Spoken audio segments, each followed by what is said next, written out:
النظام الجزائري هو من حطم المنتخب الجزائري سوف يخسر أمام السودان بهزيمة قوية أمام السودان، لأن النظام الجزائري يختلط السياسة مع الرياضة، والشياطة أنصار النظام هم بيزنيس، هم دائما مع الورقة الرابحة، منهم مصطفى بونيف وكثير منهم. المنتخب الجزائري كان أحسن منتخب في إفريقيا، لكن اليوم حطموه، لكن اليوم تحطم.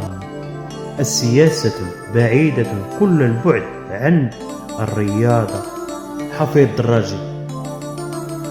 دراجي مذيع مشهور عالمي في العالم العربي، لكن دراجي خلط الرياضة مع السياسة ولا يشيك من النظام.